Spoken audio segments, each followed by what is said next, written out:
नमस्कार दोस्तों, मेरा नाम है कृष्णा और जीके स्टडी पॉइंट में आप सभी का स्वागत करता हूं। दोस्तों, आज के इस वीडियो में हम लेकर आए हैं टॉप 20 प्रश्न जो कि कॉम्पिटिटिव एग्ज़ाम के लिए इम्पॉर्टेंट हैं। तो सभी प्रश्न को ज़रूर देखिएगा और कमेंट के माध्यम से आप लोग बताइएगा कि 20 प्रश्न में कितना प्रश्न का आंसर आप लोग को पहले से पता था, और पहले से जिस प्रश्न का आंसर पता होगा उसे आप कमेंट के माध्यम से ज़रूर बताइएगा। और फ्री पीडीएफ के लिए डिस्क्रिप्शन में लिंक दिया गया है व्हाट्सएप ग्रुप का, जहां से ज्वाइन करने के बाद आपको समय समय पर फ्री पीडीएफ उपलब्ध करा दिया जाएगा। तो चलिए दोस्तों, आज का प्रश्न देखते हैं। पहला प्रश्न है, महात्मा गांधी के समाधि स्थल को क्या कहते हैं? महात्मा गांधी की समाधि स्थल को क्या कहते हैं? दोस्तों फटाफट आप लोग आंसर कमेंट के माध्यम से ज़रूर बताइएगा। तो बिल्कुल, महात्मा गांधी जी की समाधि स्थल को कहा जाता है राजघाट। क्या कहा जाता है दोस्तों? राजघाट कहा जाता है। ऑप्शन डी हो जाएगा सही जवाब। अगला प्रश्न है दोस्तों, पीली क्रांति का संबंध किससे है? पीली क्रांति का संबंध जो है वो किससे है दोस्तों? तो बिल्कुल तिलहन से है। किससे है दोस्तों?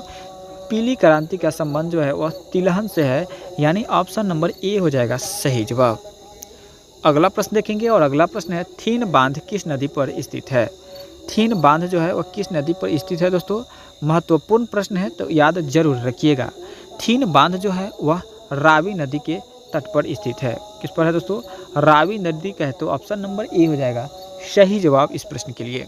चलिए दोस्तों, अगला प्रश्न देखते हैं और अगला प्रश्न है दोस्तों, भारत एवं चीन की सीमा रेखा क्या कहलाती है? भारत और चीन की सीमा रेखा जो है वो क्या कहलाती है दोस्तों? तो बिल्कुल, भारत और चीन की सीमा रेखा जो है वो मैक-मोहन रेखा कहलाती है। कौन सा रेखा कहलाती है दोस्तों? मैक-मोहन रेखा कहलाती है।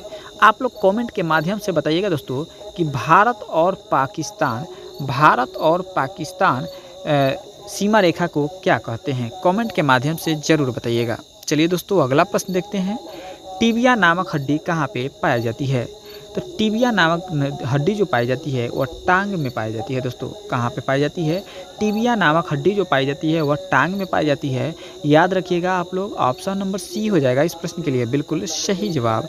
टिबिया नामक हड्डी जो है वह टांग में पाया जाता है। ठीक है दोस्तों। और सबसे मोटा हड्डी होता है, चमकीला हड्डी होता है, ये भी याद रखिएगा। टिबिया नामक हड्डी जो होता है वह खोखला हड्डी होता है, लेकिन मोटा भी होता है और चमकीला भी होता है। एग्जाम में पूछा जा सकता है दोस्तों, याद रखिएगा।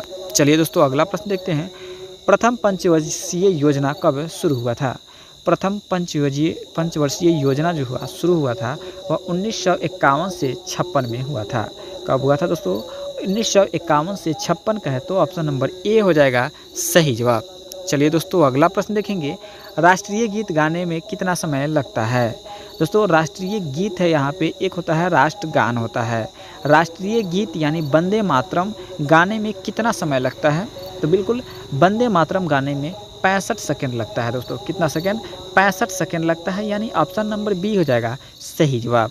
वही बात रहता है यदि राष्ट्रगान की, तो राष्ट्रगान जो जनगण मन होता है, जनगण मन जो होता है उसमें 52 सेकेंड लगता है दोस्तों। याद रखिएगा, जनगण मन राष्ट्रगान होता है और वंदे मातरम राष्ट्रीय गीत होता है।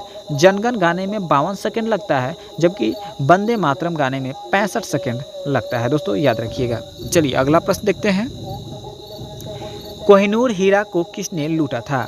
कोहिनूर की हीरा जो था उसे किसने लूटा था? तो बिल्कुल नादिर शाह ने लूटा था। किसने लूटा था दोस्तों? तो नादिर शाह ने कोहिनूर की हीरा को लूटा था। अगला प्रश्न देखेंगे और अगला प्रश्न है, कपास के लिए कौन सी मिट्टी उपयुक्त होती है? कपास के लिए उपयुक्त मिट्टी जो होती है वह बिल्कुल काली मिट्टी होती है दोस्तों। काली मिट्टी पर कपास बहुत अच्छा होता है। चलिए दोस्तों, अगला प्रश्न देखेंगे और अगला प्रश्न है, सबसे ज़्यादा वन किस राज्य में पाया जाता है? सबसे ज़्यादा वन्य जो पाया जाता है वह आपका एमपी में पाया जाता है, यानी मध्य प्रदेश में पाया जाता है दोस्तों। याद रखिएगा, मध्य प्रदेश में सबसे अधिक वन्य पाया जाता है।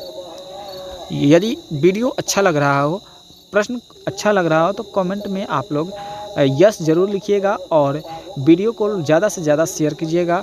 चैनल पर पहली बार है तो चैनल को सब्सक्राइब करके अपने बेल आइकन को भी ज़रूर दबा लीजिएगा। चलिए दोस्तों, 11 नंबर प्रश्न को देखते हैं। 11 नंबर प्रश्न है, विश्व का दूसरे सबसे बड़ा महाद्वीप कौन सा है? विश्व का सबसे बड़ा महाद्वीप नहीं बल्कि दूसरा सबसे बड़ा महाद्वीप कौन सा है? विश्व का दूसरा सबसे बड़ा महाद्वीप की अगर बात करें दोस्तों तो हो जाएगा आपका ऑप्शन नंबर बी हो जाएगा दोस्तों, अफ्रीका महाद्वीप। कौन सी द्वीप? अफ्रीका महाद्वीप विश्व का दूसरा सबसे बड़ा महाद्वीप है। वही बात करें दोस्तों विश्व का सबसे बड़ा महाद्वीप, तो विश्व का सबसे बड़ा महाद्वीप जो हो जाएगा दोस्तों आपका ऑप्शन नंबर ए। ठीक है दोस्तों, विश्व का सबसे बड़ा महाद्वीप एशिया और दूसरा बड़ा महाद्वीप अफ्रीका हो जाएगा। चलिए दोस्तों अगला प्रश्न देखते हैं, और अगला प्रश्न है पानीपत की दूसरी लड़ाई कब हुई थी? पानीपत की दूसरी लड़ाई जो हुई थी वह कब हुई थी दोस्तों? बिल्कुल 1556 ईस्वी में हुआ था। कब हुआ था दोस्तों? 1556 ईस्वी में पानीपत का दूसरा युद्ध हुआ था। पानीपत शहर जो है वो किस राज्य में है? तो बिल्कुल हरियाणा राज्य में है। किस राज्य में है दोस्तों? हरियाणा राज्य में है, याद रखिएगा। चलिए दोस्तों अगला प्रश्न देखते हैं, शिवाजी को तोपें किसने प्रदान की थी? शिवाजी को तोप जो प्रदान किया था वो किसने किया था दोस्तों? तो बिल्कुल शिवाजी को तोप जो दिया था वह अंग्रेजों ने दिया था। किसने दिया था दोस्तों? अंग्रेजों ने दिया था, यानी ऑप्शन नंबर बी हो जाएगा सही जवाब। चलिए दोस्तों अगला प्रश्न देखते हैं, भारतीय राष्ट्रीय कांग्रेस की स्थापना कब हुई थी? भारतीय राष्ट्रीय कांग्रेस की स्थापना जो हुई थी वह कब हुई थी दोस्तों? मोस्ट इंपॉर्टेंट प्रश्न है दोस्तों, याद रखिएगा इसको। मोस्ट इंपॉर्टेंट प्रश्न है, भारतीय कांग्रेस पार्टी की स्थापना जो हुई थी वो कब हुई थी दोस्तों? तो बिल्कुल 1885 ईस्वी को हुआ था। कब हुआ था दोस्तों? 1885 ईस्वी को हुआ था, यानी ऑप्शन नंबर बी हो जाएगा सही जवाब। अगला प्रश्न देखेंगे, मौन घाटी संबंध किससे संबंधित है? मौन घाटी का संबंध किस राज्य से है बताइएगा दोस्तों? मौन घाटी का संबंध जो है वह किस राज्य से है? तो बिल्कुल मौन घाटी का संबंध जो है वह केरल राज्य से है दोस्तों, याद रखिएगा। केरल राज्य का है तो ऑप्शन नंबर ए हो जाएगा सही जवाब। अगला प्रश्न देखेंगे दोस्तों, अगला प्रश्न है, अंतारा कहाँ की समाचार एजेंसी है? अंतारा जो है वो कहाँ की समाचार एजेंसी है दोस्तों? तो बिल्कुल अंतारा जो है इंडोनेशिया के समाचार एजेंसी है। अंतारा जो है इंडोनेशिया के समाचार एजेंसी है दोस्तों। इंडोनेशिया की राजधानी कहाँ पे है? कमेंट के माध्यम से बताइएगा। चलिए दोस्तों, खालसा पंथ की स्थापना किसने किया था? खालसा पंथ की स्थापना जो किया था वो किसने किया था दोस्तों? तो बिल्कुल खालसा पंथ की स्थापना जो किया था गुरु गोविंद सिंह ने किए थे। कौन? गुरु गोविंद सिंह ने किया था। खालसा पंथ की स्थापना गुरु गोविंद सिंह ने किया था। चलिए दोस्तों अगला प्रश्न देखेंगे, और अगला प्रश्न है, हीमोग्लोबिन में कौन सा तत्व पाया जाता है? हीमोग्लोबिन में अगर तत्व की बात करें तो लोहा पाया जाता है दोस्तों, याद रखिएगा। लोहा पाया जाता है हीमोग्लोबिन में, लोहा तत्व के रूप में पाया जाता है। अगला प्रश्न देखेंगे, अगला प्रश्न है, लीची का कौन सा भाग खाया जाता है? लीची का कौन सा भाग खाया जाता है दोस्तों?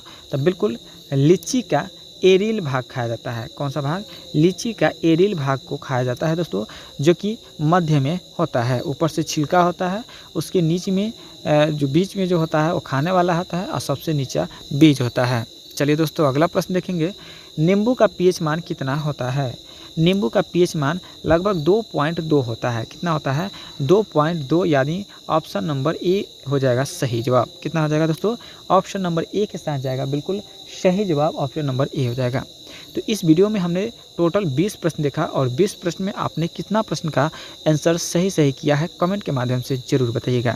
यदि वीडियो अच्छा लगा हो तो वीडियो को लाइक कर दीजिएगा। चैनल पर पहली बार है तो सब्सक्राइब करके अपने दोस्तों में ज़्यादा से ज़्यादा शेयर जरूर कर दीजिएगा। मिलेंगे नेक्स्ट वीडियो में, आज के लिए इतना ही। जय हिंद, जय भारत।